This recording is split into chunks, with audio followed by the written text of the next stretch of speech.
आज के press conference में आप सब लोगों का स्वागत करते हैं। और आप लोग जानते हैं कि पूरे बिहार में हम लोगों ने यात्रा किया, जन विश्वास यात्रा, और हर जगह जो है लोगों का हुजूम, जगह जगह भर रास्ते, चाहे दिन हो, रात हो, सुबह हो, शाम हो, लोगों का आशीर्वाद, प्यार और विश्वास और ताकत लोगों ने दिया। इसके लिए हम सभी बिहार की जनता को धन्यवाद देते हैं आप लोगों के माध्यम से। और मात्र 10 दिनों के अंदर, यानी आप समझिए कि पिछले माह के 22 तारीख को ही हम लोगों ने ये तय किया था कि रैली हम लोग करेंगे, और 3 तारीख को रैली की गई। यानी केवल 10 दिनों के अंदर जन विश्वास महा रैली हम लोगों ने किया। और रैली के दिन खराब मौसम के बावजूद भी लाखों लाख के तादाद में लोग जुटे। एक ऐतिहासिक और एक सफल रैली का आयोजन किया गया। और आने वाले 2024 के चुनाव को देखते हुए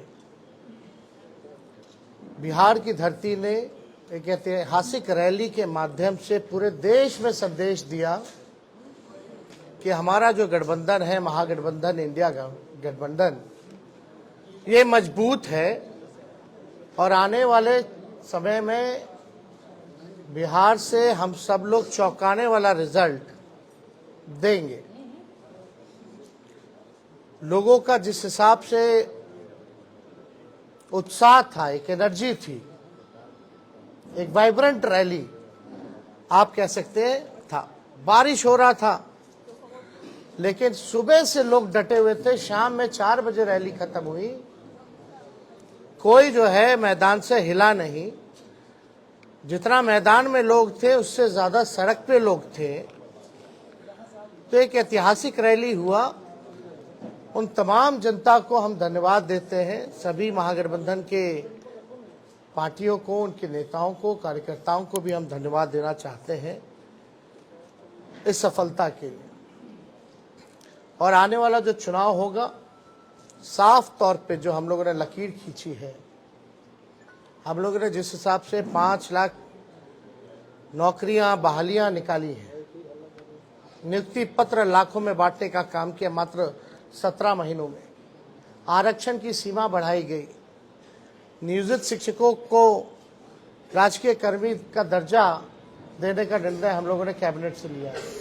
स्वयं सहायता समूह, चाहे जीविका दीदी हो, आंगनबाड़ी महिला हो, तालमी मरकज हो, विकास मित्र हो, टोला सेवक हो, आशा दीदी हो, ममता दी हो, सभी लोगों के मानदेय को बढ़ाने का निर्णय इन 17 महीनों में हम लोगों ने किया।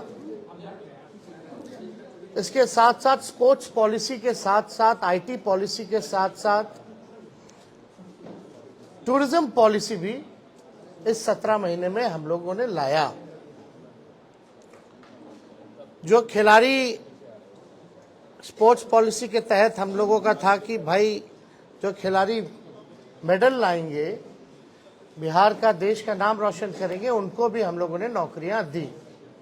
और हाईएस्ट लेवल है उस नियमावली में, डीएसपी के लेवल तक का नौकरी जो है लोगों को मिलेगा जैसा वो मेडल लाएंगे। तो खेल के साथ साथ जो पढ़ने वाले लोग हैं, हम लोगों ने नौकरियां देने का काम किया। हम लोगों ने 17 महीने में लोगों के हाथ में कलम दिया। और वहीं बीजेपी के लोग केवल नफरत बांटने का काम कर रहे हैं, तलवार बांटने का काम कर रहे हैं। अभी भी बड़ा सवाल उठता है कि भाई कैबिनेट का विस्तार क्यों नहीं हो रहा, आखिर क्या वजह है। इतने महीने 1.5 महीना होने जा रहा है और अब तक जो है विस्तार नहीं हुआ, ना ही कोई होने की कोई सूचना किसी को है। तो आखिर मामला क्या है? खैर ये सरकार में बैठे लोग जवाब देंगे, इस पे ज़्यादा हमको टिप्पा टिप्पणी नहीं करना है। लेकिन सवाल उठता है कि ये सरकार बनी है केवल हम लोगों को गाली देने के लिए। कोई भी एक निर्णय जो है ये सरकार ले नहीं पा रही। जिस हिसाब से हम लोगों ने 17 महीने में निर्णय लिया, ऐतिहासिक निर्णय लिया, जाति आधारित गणना कराया, आरक्षण के सीमाएं जिस हिसाब से बढ़ाई, नौकरियों की बात करते थे, देर रात बजे जाकर के अस्पताल में हम लोग छापा मारते थे, तो कहीं भी जो मौजूदा सरकार में लोग जो बैठे हैं उनका इंटरेस्ट जो है केवल लालू जी और उनके परिवार को गाली देने में ही है। 1-1.5 महीना से कोई काम नहीं हो रहा, और जो बजट भी आया वो बजट में हम ही मंत्री लोगों का साइन था। जो केवल भाजपा के वित्त मंत्री जो हैं वो पढ़े हैं, वो हम ही लोगों का काम का गुणगान जो है वो लोग कर रहे थे। ये बजट में देखे तो कैबिनेट में सबसे ज्यादा मंत्री राष्ट्रीय जनता दल के कोटे के थे, कांग्रेस के थे, तो हम ही मंत्रियों का साइन जो हम ही लोगों ने भेजा। खैर ये बातें अलग हैं, लेकिन हम लोग पूरी मजबूती के साथ आने वाले चुनाव में हम लोग लड़ेंगे और बिहार से हम लोग चौंकाने वाला रिजल्ट हम लोग देंगे। तो इसीलिए आप सब लोगों को हम आज बुलाएं ताकि आपके माध्यम से हम लोग बिहार की जनता को धन्यवाद दें। चाहे कोई वर्ग के हो, कोई जाति के हो, कोई धर्म के हो, सभी लोगों का पार्टिसिपेशन इस रैली में रहा। तो इसलिए आप सब लोगों को भी यहाँ धन्यवाद देते हैं। अब कोई सवाल होगा तो आप लोग बेशक पूछ सकते हैं। भाजपा वाले तलवार बांटने का काम करते हैं, लेकिन इंडिया ब्लॉक के एक नेता है ए राजा, उन्होंने कहा है कि भारत एक देश नहीं है, और अगर ये एक देश है तो एक भाषा और एक परंपरा ये होनी चाहिए। और उन्होंने आगे बढ़ने के बाद ये भी कहा कि रामायण में वो भरोसा नहीं रखते हैं और राम सही नहीं है। ये उनका व्यक्तिगत बयान है, ये हम लोगों का नहीं।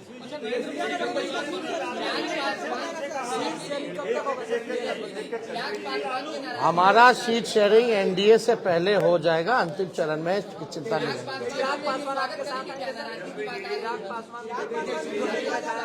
ठीक है, इसमें हमको क्या कहना, हमको तो कहीं जाना है नहीं, हम तो जहाँ हैं वही हैं। जिनको आना होगा वो ना बताएंगे, वो तब की बात है, तब की बात। ब्रिजभूषण शरण सिंह ने कहा है कि मैं मोदी का परिवार हूं। ब्रिजभूषण शरण सिंह जिसने महिलाओं का शोषण का आरोप है, उन्होंने भी कहा कि मैं भी मोदी का परिवार हूं। अब देखिए, अब इस पे ज्यादा कुछ तो हम नहीं कहेंगे, लेकिन हम इतना जरूर कहेंगे 80 करोड़ गरीबी से करते हैं हाहाकार, 100 करोड़ बेरोजगार, 120 करोड़ महंगाई से लाचार, दुखी सब परिवार फिर भी कहते हैं उनका परिवार। दोबारा हम पढ़ देते हैं, 80 करोड़ गरीबी से करते हाहाकार, 100 करोड़ बेरोजगार, 120 करोड़ महंगाई से लाचार, दुखी सब परिवार फिर भी कहते हैं उनका परिवार। मतलब मुद्दे की बात होनी चाहिए। पिछले बार चौकीदार हो गए थे, अब जो है परिवार हो गए हैं। ये इससे नहीं, आपको बताना होगा कि आपने कितने रोजगार दिए, आपने कितने कारखाने दिए, आपने महंगाई कम किया कि नहीं किया, आपने पलायन रोका कि नहीं रोका, आपने क्या इंडस्ट्री निवेश बिहार के लिए क्या लाया। आपको इस मुद्दों पर जो है कितनी गरीबी आपने हटाने का काम किया, आपको इन मुद्दों पर जो है लोगों को बात करनी चाहिए।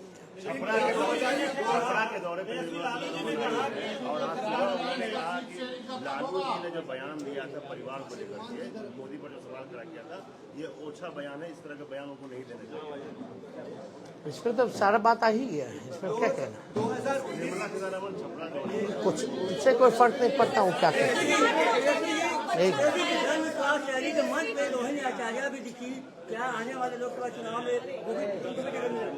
सब बात एक वन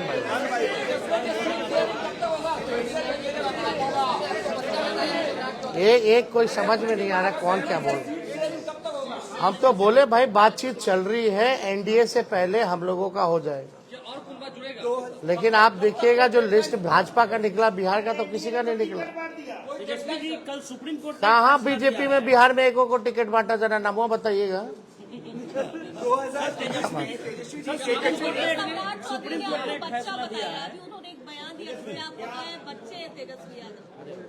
अब इसमें क्या कहें, मेरी खुद की बेटी है, हम पिता भी तो हैं, अब इस पे क्या बोलना। 2019 में चौकीदार चोर है के बाद एक कैंपेन शुरू हुआ, मैं भी चौकीदार। अब लालू जी के भाषण के बाद परिवारवाद पे फिर से एक कैंपेन शुरू हो गया, मैं मोदी का परिवार। क्या लगता है कि फिर से 2019 रिपीट होने वाला है? चलिए, अब आप लोग मानते तो हैं लालू जी के बात का असर पड़ता है, बट वो अब हर जगह तेलंगाना में भी आप वो कहें, वो उनका कहना है, लेकिन क्या हालात है इस देश के, जो वो कह रहे हैं उनका परिवार, क्या किसान के लोग लाठी से पिटा रहे हैं, क्या वो उनका परिवार नहीं है? अपने परिवार के साथ कोई इस तरह का काम करता है क्या? पिटवाने का, मिलने का समय नहीं है किसानों से। क्यों नहीं मिल रहे भाई? क्या किसान खाली कहने के लिए परिवार है? कथनी अकड़नी में तो अंतर है। जनसभा में लाखों की भीड़ हुई, लेकिन भाजपा कह रही है भीड़ से कुछ नहीं होगा, वोट चाहिए चुनाव के लिए। वोट आप लोगों के पास नहीं है, ये बात काहेला हम लोग सबसे बड़ा पार्टी बन के आए, प्री पोल में सबसे बड़ा अलायंस बन करके आए। वो तो बेमानी नहीं होता, चंडीगढ़ जैसे तो सरकार बना लिए थे हम लोग तो 20 में।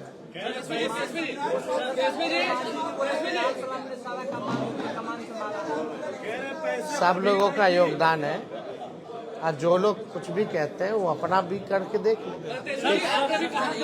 सुप्रीम कोर्ट ने कहा, अब लास्ट क्वेश्चन, आखिरी। वोट फॉर नोट का मामला सुप्रीम कोर्ट ने कहा है कि आज जो 4 विधायक हैं उस पर कार्रवाई होगी, क्योंकि सुप्रीम कोर्ट ने कहा कि वोट फॉर नोट के मामले में पार्टी कार्रवाई कर सकती है। नहीं, इसमें हम लोगों ने लिखित में, हमारे सचेतक ने और हमने खुद भी स्पीकर महोदय को हमने लिख करके दिया है। तो निर्णय, क्योंकि कानून तो है और इसमें एविडेंस भी है, और एविडेंस आप सब लोगों ने देखा ही था, कोई भी उधर का इधर आके नहीं बैठा। जो कुछ लोग थे इधर के ही उधर जाकर के बैठे हैं, ये तो सबसे बड़ा एविडेंस है। और परंपरा के हिसाब से वोटिंग के टाइम में जिसको जहां सीट अलॉट होता है उसको वहीं बैठना पड़ता है, तो इतना बड़ा सबूत है। तो हम तो लिख करके दिए हैं, कार्रवाई तो होनी चाहिए। अब अगर कुछ निर्णय नहीं ले पाते हैं स्पीकर महोदय, तो हमारे पास रास्ता खुला हुआ है। अब खुद कह दिया तो स्पेसिफिकली हम लोग जाकर के फिर लाएंगे। अब तो कम से कम स्पीकर साहब को निर्णय ले लेना चाहिए ना। उसको लेकर भाजपा कह रही है कि पैसे पर बुलाया गया है, क्योंकि भाजपा कह रही है। ठीक है, उनकी मर्जी। एक बार फिर सब जितना लाखों लोग आए ना, सबके यहाँ ईडी सीबीआई भेज दे, बता देगा लोग।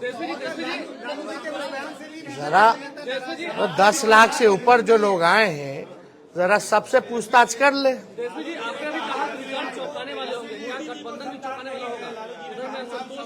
अभी आप हिंदू नहीं है, लालू जी ने ये कहा, तो उस पर भी नाराज है बीजेपी के नेता। आपको एक बात समझना पड़ेगा। हाँ, पूछिए। जैसे लालू जी ने बयान दिया, हिंदू नहीं है, उनको संतान नहीं। एक बीजेपी में कैंपेन शुरू हुआ कि मैं मोदी परिवार, फिर हिंदू है कि नहीं, उसको लेकर के उन्होंने कुछ वीडियो जारी किया, कहाँ कहाँ उन्होंने पूजा और राम मंदिर। क्या लगता है 2024 में जो ये एजेंडा सेट हुआ, उसमें लालू ने ही मदद किया, ये हिंदू, राम मंदिर और परिवार? कोई ये आपकी सोच है। मुद्दा साफ यहाँ खड़ा है, गरीबी, बेरोजगारी। ये क्या है? लालू जी ने एक बात नहीं की, बहुत बातें की, लेकिन एक बात तो सही है कि अभी तक सही से जवाब कहाँ कोई दे पा रहा है। इस पे हम ज़्यादा टिप्पा टिप्पणी नहीं करना चाहते हैं। हम लोग भी सब परंपरा को मानने वाले लोग हैं, हम लोग भी हिंदू हैं, हम लोग भी पूजा पाठ करते हैं, हमारे घर में भी मंदिर है, सुबह शाम वहाँ आरती होती है। तो इस तरह कोई बात धार्मिक को लेकर के एजेंडा नहीं हो सकता। लेकिन हाँ, अगर हमारे भी घर में कोई किसी की मृत्यु होती है तो हम लोग बाल मुड़वाते हैं, हम लोग दाढ़ी छिलवाते हैं, हम लोग अपनी बेटी का मुंडन हम करा के आए, तो हम लोग तो फॉलो करते हैं ना। लालू जी ने तो बस यही पूछा, तुम इतना प्रचार करता है, नफरत फैलाते हैं, उकसाते हैं लोगों को, धार्मिक भेदभाव आप कराते हैं, आपस में राम और रहीम के बंदों को लड़ाते हो, तो आप क्यों नहीं मुड़वाएं? इतना बड़ा आप अगर बात करते हैं तो आप क्यों नहीं मुड़वाएं? यही तो बात थी। बहुत बहुत धन्यवाद। राम विरोधी बताए थे सम्राट चौधरी। सम्राट चौधरी ने कहा है कि लालू राम विरोधी है। अरे छोड़िए ना, पहले सर्टिफिकेट ठीक करा ले, चलिए।